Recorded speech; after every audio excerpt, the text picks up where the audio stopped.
this video, we'll be discussing the Nexmo Messenger application for Magento. Once you navigate to the Magento marketplace, you can type in Nexmo and you'll see the Messenger pop up on your screen. Click on the icon and it'll take you to the home page. Once here, you can choose the store version that you're running and then add it to your cart. Likewise, there's screenshots, an overview, release notes, support, Q&A, and reviews all listed on this page.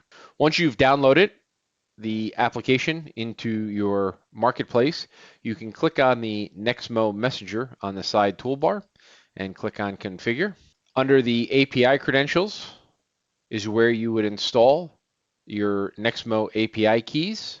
Under Channels is where you would enable the channels of preference that you would like to use. In this application, we support SMS, Facebook Messenger, and WhatsApp. And then under types of notifications is where you can enable or disable certain types of notifications, as well as the custom formatting and messages that you would like to send for that notification, both for email, WhatsApp, SMS, and Facebook Messenger. For this or any other questions that you may have, please feel free to send an email to magento-sales@vonage.com. Thank you.